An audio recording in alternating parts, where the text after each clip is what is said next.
کے لیے بڑی آزمائش ہے.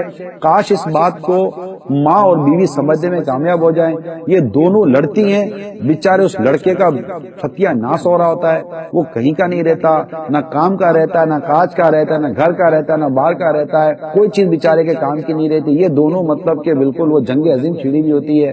آتا ہے تو وہ ماں بولتی ہے کہ تو بیوی کو سمجھا، بیوی تو تیری ماں کو سمجھا.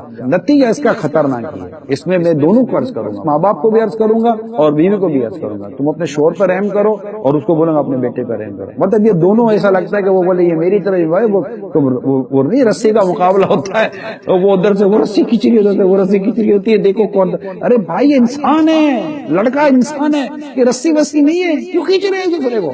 پھٹ جائے گا بیچارہ، ٹوٹ جائے گا. رحم کریں.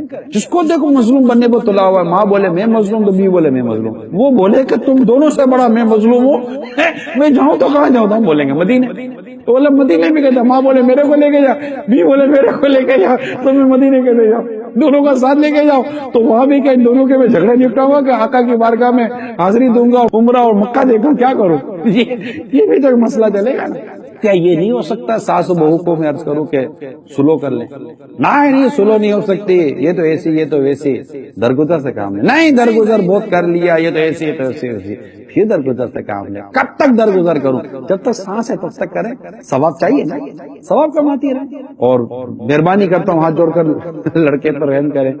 اور دولہے صاحب، لڑکے صاحب، بیٹے صاحب، شوہر صاحب، آپ سے عرض کرتا ہوں عدل سے کام لیں. اصلاح کرنے کے لیے بیٹے کو ماں کی محبت میں اپنی بیوی پر ظلم نہیں ہونے دینا، اور بیوی کی محبت میں اپنی ماں کے ساتھ زیادتی نہ ہونے دینا. آزمائش ہے آپ کے لیے، میں اس کا انکار نہیں کرتا، مگر میں آپ کو صبر کی تلقین کروں گا. مومن کو پہنچنے والی ہر تکلیف اسے گناہوں کا کفارہ ہے. ایک حدیث پاک کا خلاصہ یہ ہے، کئی گناہ ایسے ہیں جن کا کفارہ اہل و عیال سے جو تکلیف پہنچتی ہے نا، یہ اس کے گناہوں کا کفارہ ہوتی ہے.